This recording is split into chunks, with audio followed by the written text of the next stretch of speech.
ನಮಸ್ತೆ. ಹೇಗೆ ಆಗ್ತಾ ಉಂಟು ಸರ್ ಆಕೆ ಥೆರಪಿ? ನಾನು ಬಂದು ಒಂದು 2 ವಾರ ಆಯ್ತು ಈಗ. ಬರುವಾಗ ನನಗೆ ಸ್ಟೆಪ್ ಹತ್ತಲಿಕ್ಕೆ ಸರಿ ಆಗ್ತಿರ್ಲಿಲ್ಲ. ಏನ್ ಪ್ರಾಬ್ಲಮ್ಸ್? ಇದು ಕಾಲು ಗಂಟು ನೋವು, ಮತ್ತೆ ಇದು ಗ್ಯಾಸ್ಟ್ರಿಕ್ ನಲ್ಲಿ ಸೊಂಟ ನೋವು, ಮತ್ತೆ ಇದು ಕಾಲೆಲ್ಲ ಕಪ್ಪಾಗಿತ್ತು. ಈಗ ಸ್ವಲ್ಪ ಇದಾಗಿದೆ 2 ವಾರದಲ್ಲಿ. ಮತ್ತೆ ಫೇಸ್ ಎಲ್ಲ ಒಂದು ಏಜ್ ಆದವರೆಗಿತ್ತು, ಈಗ ಒಂದು ಸ್ವಲ್ಪ ಫ್ರೆಶ್ ಆಗ್ತಾ ಉಂಟು. ಮತ್ತೆ ನಿದ್ರೆಗಿದ್ರೆ ಸರಿ ಬರ್ತಿರ್ಲಿಲ್ಲ, ಈಗೆಲ್ಲ ಕರೆಕ್ಟ್ ಬರ್ತಾ ಉಂಟು.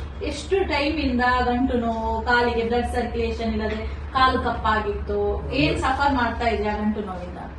ಗಂಟು ನೋವು ಅದೇ ಬ್ಲಡ್ ಇದು ಕರೆಕ್ಟ್ ಬೆರಳೆಲ್ಲ ಹಂದಾಡ್ತಿರ್ಲಿಲ್ಲ, ಮೇಲೆ ಕಪ್ಪಾಗಿತ್ತು. ಈಗ ಬೆರಳು ಕರೆಕ್ಟ್ ಕಾಲಿಟ್ಟು ಹೋಗಿ ಕೂತ್ಕೊಳ್ಳಿ ಆಗ್ತಿರ್ಲಿಲ್ಲ. ಮತ್ತೆ ನಾನು ಒಂದು ಅಕ್ಟೋಬರ್ ನಂತರ ನಾನು ಕೆಲಸಕ್ಕೆ ಸಹ ಸರಿ ಕಟ್ಟು ಹೋಗ್ಲೇ ಇಲ್ಲ, 2 ತಿಂಗಳು ಮನೆಯಲ್ಲಿ.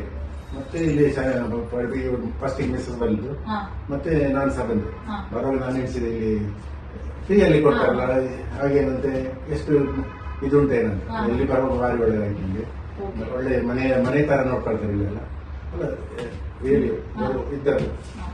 ಮತ್ತೆ ನಮಗೆ ಭಾರಿ ಖುಷಿ ಆಯ್ತು, ಮತ್ತೆ ಭಾರಿ ಇಂಪ್ರೂವ್ ಆಗಿದೆ. ಓಕೆ, ಈ ಗಂಟು ನೋವಿತ್ತು ನಿಮ್ಗೆ, ಮುಂಚೆ ನಡಿಲಿಕ್ಕೆ ಆಗ್ತಾ ಇಲ್ಲ ಹೇಳಿದ್ರಿ, ಕಾಲ್ ಫೋನ್ ಮಾಡ್ಲಿಕ್ಕೆ ಆಗ್ತಾ ಇಲ್ಲ ಹೇಳಿದ್ರಿ. ಈಗ 2 ವಾರ ಈ ಥೆರಪಿ ಮಾಡಿ ನಿಮ್ಗೆ ಅದೆಲ್ಲ ಆಗ್ತಾ ಉಂಟು? ಕರೆಕ್ಟ್ ಆಗ್ತದೆ, ಕಾಲ್ ಫೋಲ್ಡ್ ಮಾಡ್ಲಿಕ್ಕೆ ಆಗ್ತಾ ಉಂಟು. ಕೆಲಸ ಸಹ ಹೋಗ್ತಾ ಇದ್ದೀನಿ. ಹೌದು, ಎಷ್ಟು ಟೈಮ್ ಇದೆ ಕೆಲಸಕ್ಕೆ ಹೋಗ್ತಿರ್ಲಿಲ್ಲ? 2 ತಿಂಗಳಲ್ಲಿ ಹೋಗಿ. ಓಕೆ, ಈಗ 2 ವಾರ ಥೆರಪಿ ಮಾಡಿ ಇವಾಗೆಲ್ಲ ಇಂಪ್ರೂವ್ಮೆಂಟ್ಸ್ ಪಡ್ಕೊಂಡಿದ್ದೀರಾ. ಓಕೆ, ಬೇರೆ ಏನ್ ಪ್ರಾಬ್ಲಮ್ಸ್ ಇತ್ತಪ್ಪ ನಿಮಗೆ? ಇದು ಅದೇ ಟಾಯ್ಲೆಟ್ ಈಗ ಕ್ಲಿಯರ್ ಹೋಗ್ತಾ ಉಂಟು, ಮೋಷನ್ ಮುಂಚೆ ಹೋಗ್ತಾ ಇದೆ, ಮತ್ತೆ ನಿದ್ರೆ ಸಹ ಬರ್ತಿಲ್ಲ, ಈಗ ಅದ್ರಲ್ಲಿ ಕರೆಕ್ಟ್ ಬರ್ತಾ ಉಂಟು. ಓಕೆ, ನಿದ್ದೆ ಬರ್ತಾ ಇದೆ. ಮೋಷನ್ ಎಷ್ಟು ದಿನಕ್ಕೊಮ್ಮೆ ಹೋಗ್ತಾ ಇತ್ತು? ಒಂದು 2-3 ದಿನಕ್ಕೊಂದ್ಸಲ ಹೋಗ್ತಿತ್ತು, ಭಾರಿ ಕಷ್ಟದಲ್ಲಿ ಹೋಗ್ತಿತ್ತು. ಈಗೆಲ್ಲ ಹಾಗೆ ಕುಶಲಮ್ಮನಲ್ಲಿ ಮಾತಾಡ್ಕೊಂಡು ಬರೋ. ಅಮ್ಮ ನಮಸ್ತೆ. ಅಮ್ಮ, ನಿಮ್ಗೆ ಏನೆಲ್ಲ ಪ್ರಾಬ್ಲಮ್ಸ್ ಇತ್ತು, ಇವಾಗ ಏನೆಲ್ಲ ಚೇಂಜಸ್ ಇದೆ? ಪೈನ್ ಇತ್ತು, ಬ್ಯಾಕ್ ಪೈನ್ ಇತ್ತು, ಸೊಂಟ ನೋವು, ಗ್ಯಾಸ್ಟ್ರಿಕ್ ಪ್ರಾಬ್ಲಮ್, ನೆಕ್ ಪೈನ್ ಎಷ್ಟು ಟೈಮ್ ಇತ್ತು? ತುಂಬಾ ಟೈಮ್ ಇದೆ.